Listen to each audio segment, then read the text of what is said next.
Bonjour à tous et bienvenue. Aujourd'hui, nous sommes devant le Moulin à Temps, le parc du Moulin à Temps. Nous allons aujourd'hui rencontrer Elodie qui s'occupe des visites des serres municipales.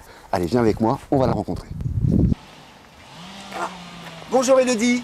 Bonjour Miguel. Alors, est-ce que tu peux nous dire un petit peu qui tu es et puis ce qui se passe dans ces jolies serres municipales? Alors, moi je suis animatrice nature au service des espaces verts et c'est à ce titre-là que je propose la visite guidée des serres municipales de Sens tous les mercredis. Tous les mercredis. Tous les mercredis. À quelle heure? À 15h. Ouais. C'est ouvert à tout le monde, c'est gratuit et ça dure à peu près 1 heure.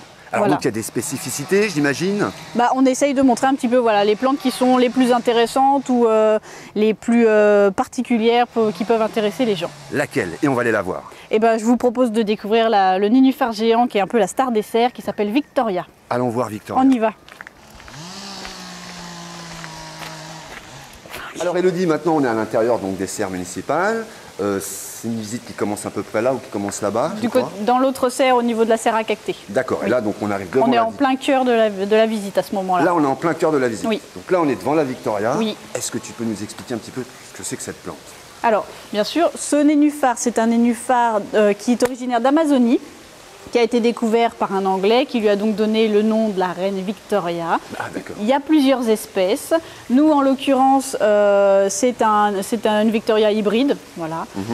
On cultive chaque année les graines dans le bassin. On les plante au mois de janvier. C'est une graine qui est à peu près grosse comme un petit pois. Et voilà, en plein cœur de la saison, le genre de plante que ça donne, un nénuphar avec des feuilles géantes. D'accord. Et ça fleurit tout le temps ou il y a une saison particulière? Là, en cette saison, ça fleurit depuis le mois de mai jusqu'à fin août, début septembre. D'accord. Donc il faut venir aux serres municipales pour déjà voir la Victoria, mais j'imagine qu'il y a plein d'autres choses. Mais on va aller le découvrir parce que je vois que tu as rendez-vous avec un petit groupe là-bas Oui. pour la visite. Alors Oui. à très bientôt et merci Elodie. C'est moi qui te remercie.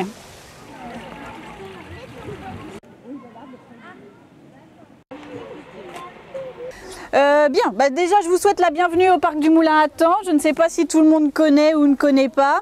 Le parc, il fait à peu près 16 hectares et donc à l'entrée du parc, des serres de collection tropicale, 600 mètres carrés qui sont ouverts au public, donc les 3 grandes serres en verre.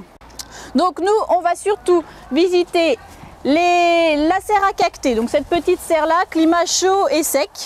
Et ensuite, climat chaud et humide, les 2 autres serres, donc le jardin d'hiver, la grande, et puis la serre à épiphyte en dernier. Entrez, entrez. Les plantes que l'on va trouver dans le climat chaud et sec, qu'elles soient originaires d'Amérique du Sud, d'Afrique ou d'Australie, en fait, ont toutes développé des adaptations pour survivre à la sécheresse extrême.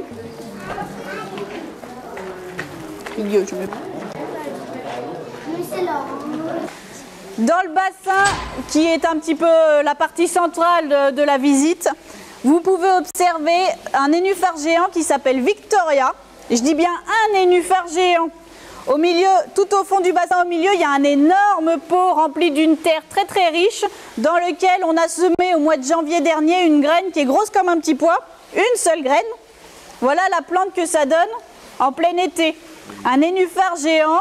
Donc si vous regardez bien, toutes les feuilles, toutes les tiges partent du même point central. C'est là-dessous qu'il y a la racine de la plante, dans le fond du pot, d'accord? Quelques mois ça donne ça. Et en quelques mois, voilà la plante que ça donne. Chaleur, luminosité, soleil, eau chaude. Avant que j'en parle véritablement de ces plantes qui sont des plantes épiphytes, on appelle ça. Épi, ça veut dire sur, et phyte, les autres plantes, des plantes qui poussent sur d'autres plantes. D'accord? Ici, on en a mis dans des paniers. Et en fait, en vieillissant, elles deviennent tellement énormes que les nouvelles feuilles vont finir par recouvrir le panier dans lequel on les avait mis.